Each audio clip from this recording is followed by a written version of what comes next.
unless it's evening where you are. You're on the move with yours truly, JoAnna Ward and Pastor JoAnna Ward. Woo! Hey, how you doing? What's going on? All right. Okay, just checking that last name. Same father, different mother. There it is. But this is my brother. He is a pastor, a preacher, a minister, a teacher, a coach, a counselor. A servant. A servant leader. There we go.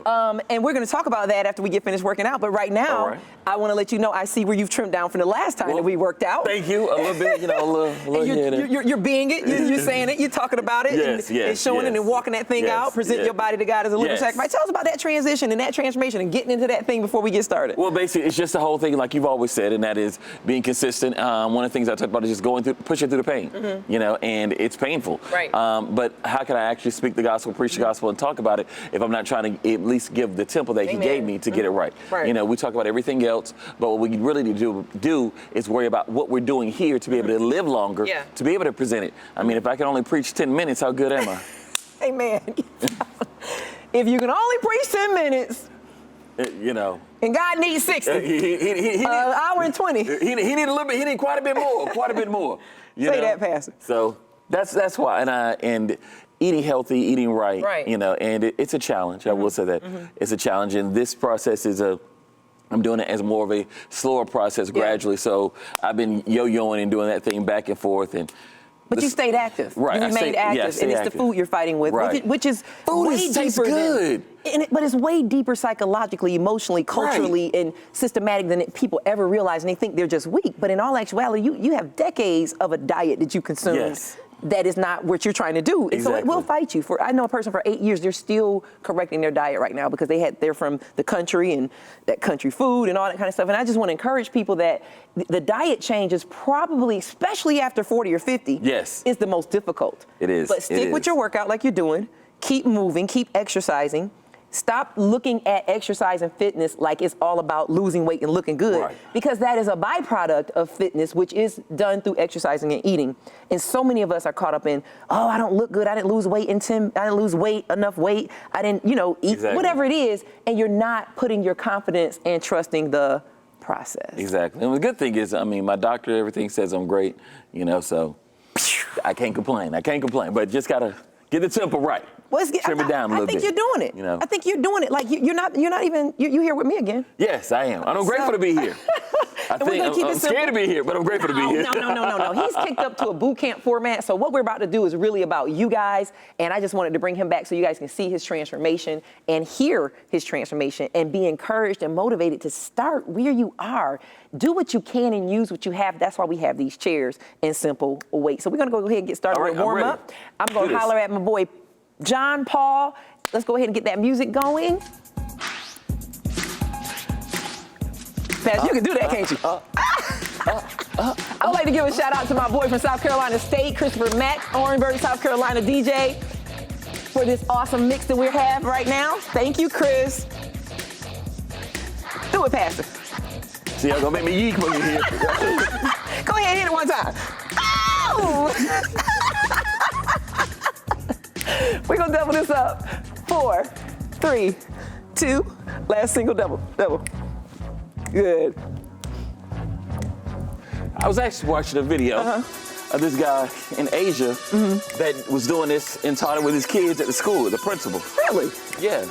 Okay. And it was working. Really? He wanted them to get active. Hey, it's this simple. So even if you can't move like me and Pastor John, you're gonna keep going. Oh, there we go. You can lean like this.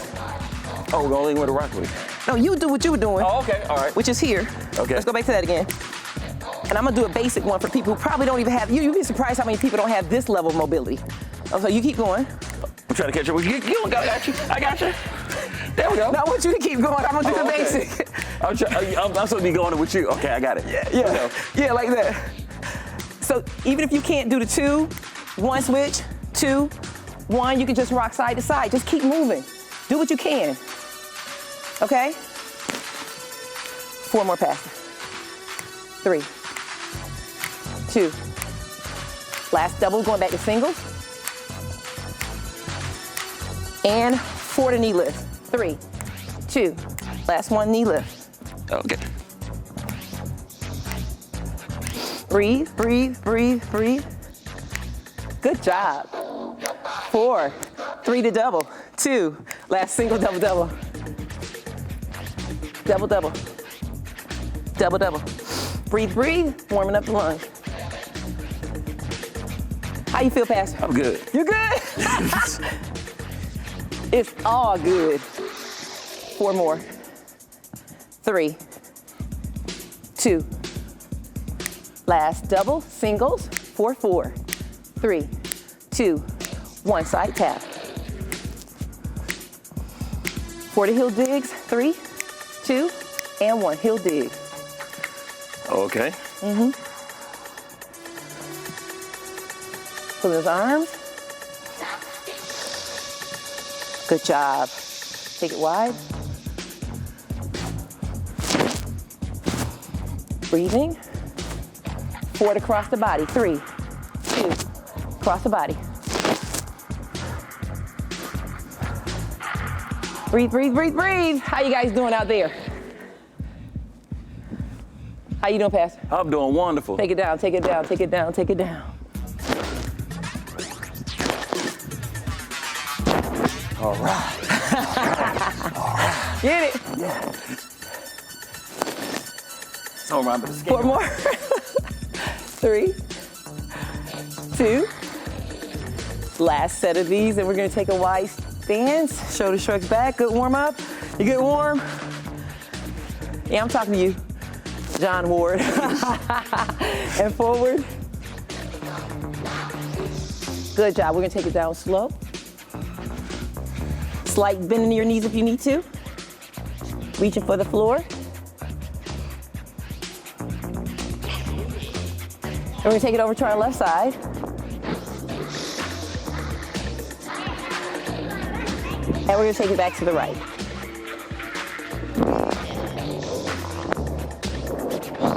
Good job, back to the center one more time. Take a deep breath up, and we're gonna arch the back here. Arch and press. Arch and press. Arch and press. 3, 2, and roll it all the way up. We're gonna hold on to the chair for this one. Yeah, I might need to hold on the chair for that one. Yeah. Just because that's what we're doing for you guys at home.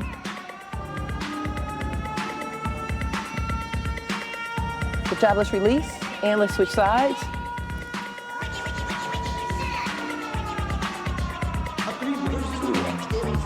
Yeah. We're gonna go back to the opposite side, and we're gonna come up here.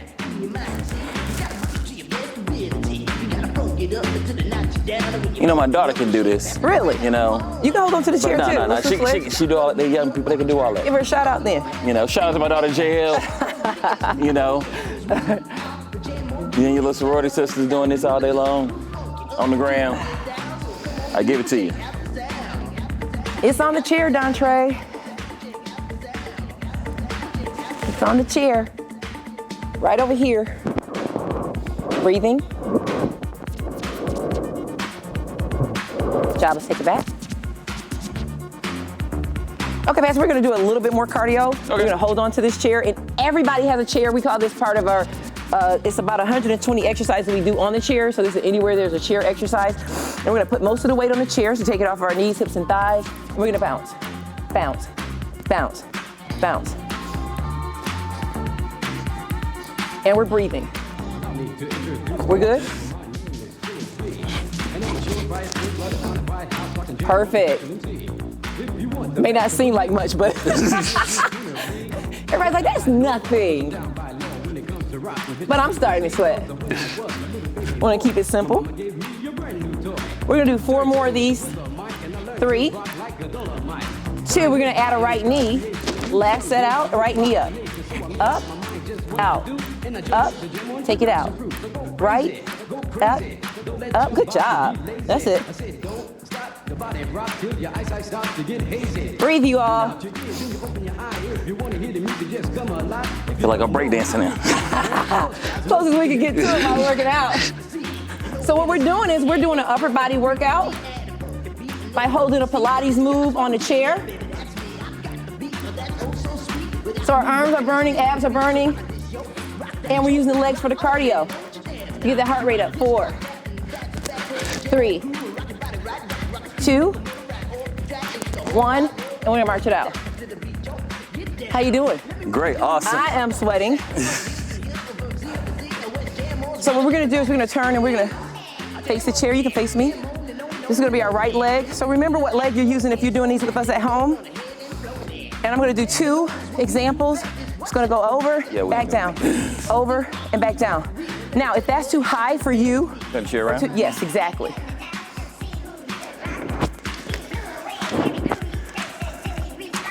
All right. All right. And we're gonna do 15 over top here. We're gonna turn around and do the opposite leg. 4, 3, 2, let's go. 1, 2, 3, 4, 5, 6, 7, 8, 9, 10, 11, 4 more, 12, 13, 14, and 15. March it out. How's that, Pastor John? I'm good. I'm good. I'm good. Awesome sauce. We're gonna do the same thing, opposite leg. I need to stretch a little bit more. Can you stretch a little bit more? Stretch a little bit more. That's why the working out is stretching. Exactly, and flexibility and balance. That's right. 4, 3, 2, and 1. Left leg. 1, 2, 3, 4, 5, 6, 7, 8, 9, 10. 5 more. Good job. 5, 4, 3, 2, and 1. Get it faster. Good job. Way to work. We're gonna close out the session by sitting in our chairs. We're gonna grab our weights here. And for you guys who can't get on the floor or don't feel comfortable getting on the floor, there's a way you do your abs right from the chair. So we sit on the edge of our chair. We're gonna take our arms up, legs out, squeeze, stretch. Squeeze, stretch the arms up, squeeze, bring the waist together, pull it up. Waist together, pull it up. Push and pull, push and pull, push and pull. Good. Push and pull. 5, pull. 4, pull. 3, 2, and 1. Good job. How was that? Did you feel your abs? Oh, yeah. Okay, we're gonna do one more. All right, let's do it. Pumps and pedals, triceps and abs, arms, and cardio. You guys can do this while you're watching TV. Here we go. 1, 2, 3, 4, 5, 6, 7, hang in there, 8, 9, 10, 5, 4, 3, 2, and 1. Good job, Pastor. Way to get. Yeah, I fed it a little bit. Fed it a little bit. Just a little bit of something, something. A little something is better than none of nothing. Thank you guys for joining us for that little simple workout. Get moving. Not all about losing weight and looking good. It's about you taking care of yourself. We're gonna go clean up, and we're gonna come back and talk to Pastor John about the word and how powerful of a walk it is when you have it. We'll be right back.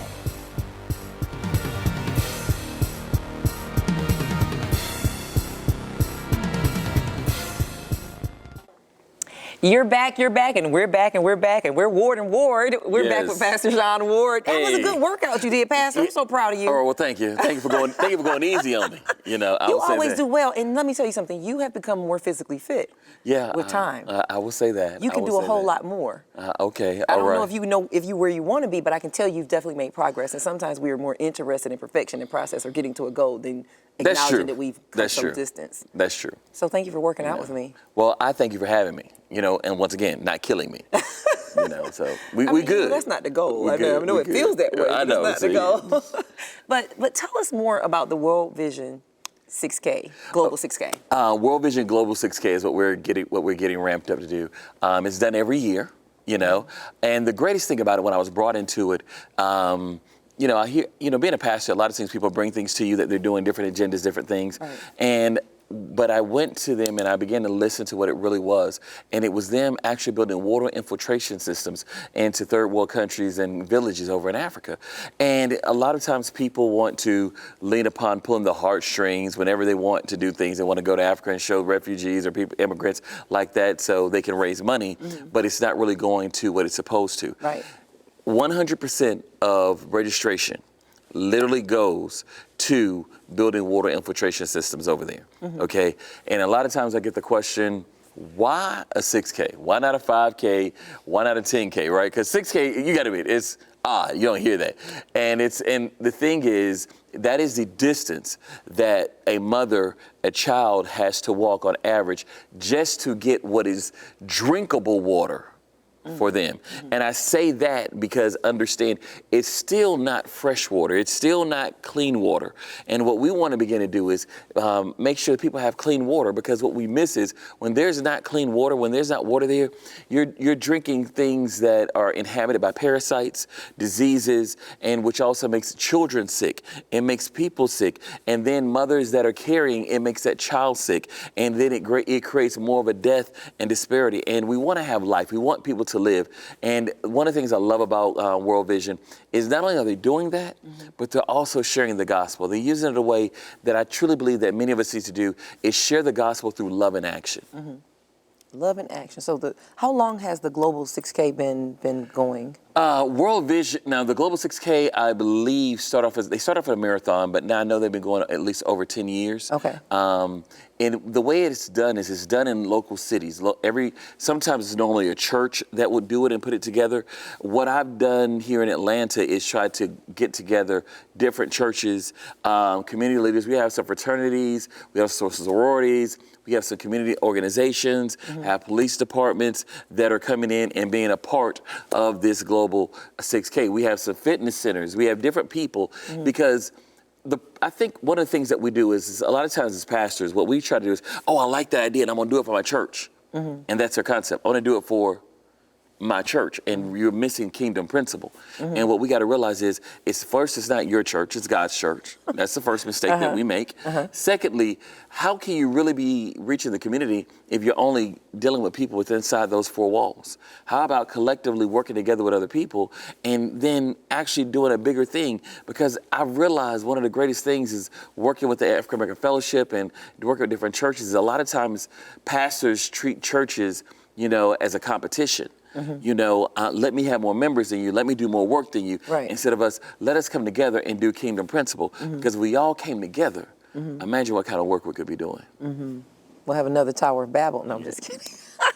Well, the greatest thing was God realized, he says, look what they can do when they come together. Right. God had no problem with that. He had a problem with what we came together for. Is that right? That's the thing. It's the reason we were coming, that they came together. What was the reason, Pastor? Oh, it was because of man's pride. He wanted to be like God. Nimrod was like, hey, we can build this tower and we will be one with the gods. Like them, I will be up there. And then had the nerve to challenge him. Did they? Yeah, the nerve to challenge him. Come on now.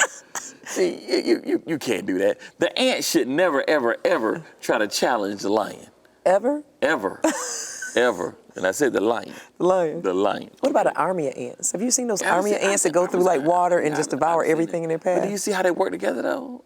Once again. But they take down a lion if they work together. That's probably why they But I'm saying that, but the lion is the creator of the ants. I've seen that lion get eaten. I said the lion is the creator of the ants. So see that lion he tried to take, created. You understand, I'm a firm believer, that a lot of times we try to challenge God. People try to do that. But you cannot ever, it's like a parent, a true parent, and you have a son, you understand that. No matter what new thing your son tried to come up with, what divisive, cunning way, what excuses, you were like, son, I already been there. I brought you in this world. Whatever you're thinking about doing, I thought about you doing it 3 years before you got here. Okay, so you had a choice. Either I'm gonna let you play this thing out and learn for yourself, or I'm gonna stop you right now before you kill yourself. God does that with us. Sometimes he's like, listen, I already knew. I knew what you were thinking about. I knew where you were trying to go before you got here. But here's the deal. I'm gonna let you run your course. Or the fact that if I realize it's destruction to you, I love you so much, I'm going to send you a Savior so that you may live. So. And what happens when we delete Jesus out of the equation? There's no Savior. I mean, there's no appropriation for sin. I mean, it says that the wages of sin is death. So if Christ is the propitiation, that's the ultimate sacrifice, not just who covers sin, but eradicated the sin in our life. Right, exactly. We've accepted him. I mean, and we can't, God can't. He says, no man enters to the Father except through the Son. So it's like, if that's the exit, if this building is on fire, right, and there's an exit, and all of a sudden someone eradicated the exit, and that's the only exit, we're going to burn up. I'm going to burn up. But this is the trend, the norm, Yes, the energy, the culture. Yes, it Cut is. Jesus out because it doesn't work for me. Somebody doesn't believe. Right. And they might be offended. You know, and it's so funny because, I have a show and, you were on it. And that's one of the things we're getting ready to talk about is dealing with that, dealing with the fact of the church. And, me, I'm very controversial. And But it's not intentional. It's just the culture and the climate in which we're living. Right. So it sounds like you're controversial. You're actually just walking in the truth that no one really wants to trust. Exactly. Or deal with. Exactly. And one of the things is dealing with black church and white church. Is Christianity a white man's religion used to enslave black people? Is Christianity a religion that was used to control the masses? So the first question, you said, restate the first question you asked. What is Christianity used to control black people? To enslave. To enslave. And somebody control. actually said that to me. That's why they didn't. First of all, the Bible was written by King James. Wow. And they missed that one, didn't they? Completely. And that it was slave owners' ways to use to manipulate and keep slaves under control. And let me tell you, it was a simple response because the truth doesn't need a grandiose, flamboyant, sensationalized response. I said, and how did that work out? How did it work out? And it's very simple. It never was meant to be very difficult. But the question that you just asked, people have said that to me. I know, and I responded just like that. How did it work out? If that was the goal, I get that being the goal. I get the weapon being formed or whatever your mentality is, but how did it work? Well, it didn't. So what did work? Faith in God, the grace of God, prayer. There it is. Being persistent. Because it couldn't have been that we were rich and wealthy, educated, or any of that kind of stuff. Exactly. It had to be belief. And if we've come this far by grace, I think we might need to depend on that grace of God through Jesus Christ to keep us going. Exactly. It's the men's fault we're failing. It's the women's fault that we're failing. It's lack of education. It's lack of a father in the home. No, it's a lack of faith. Exactly. In the country, you see that little tag on our cars in Georgia? In God we trust? No, we don't. No. We don't, do we? No, we don't. I say Just that. what you said about the question. I say that all the time. I mean, even our money has in God we trust on it. And I tell people, I said, how many people like wholesale? We were just talking about that, brick and mortar stores. We were. We like wholesale. Wholesale's better, right? If you can eliminate the middleman.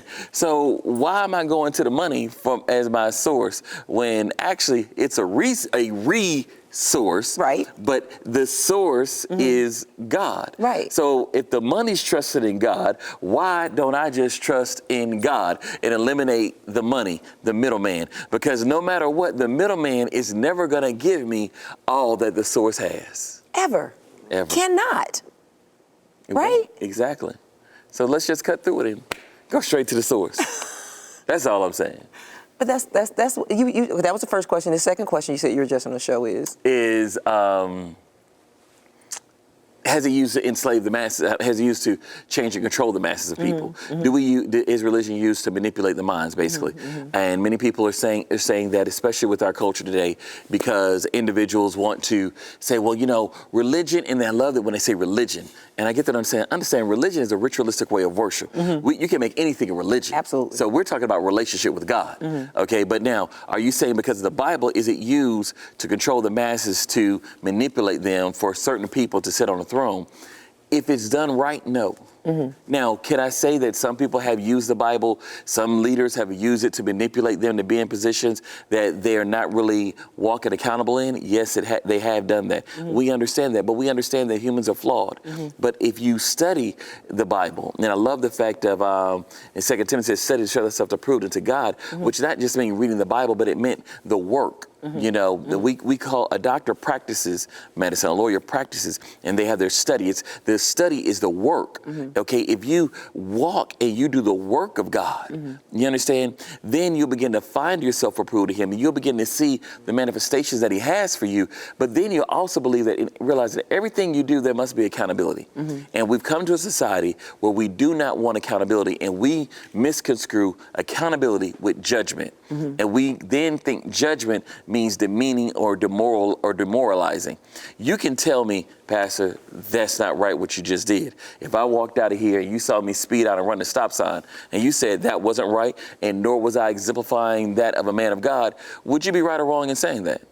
Be right. Exactly. Is You may not like it. I may not like it, but is it the And truth? who am I to say that to you? Because I'm not the police. But the thing is, it's the truth though, isn't it? It is the truth. Okay. Now, it's not a fact that you're not the police, that you're there out of love, you would say that. And one of the things I tell people, you see children playing in the street and you know cars are coming, are you going to not say anything because you're not their parents? No, Precisely. you love them. So you're going to tell them, you need to get out the street. And then if they don't listen, you might go jake them out the street.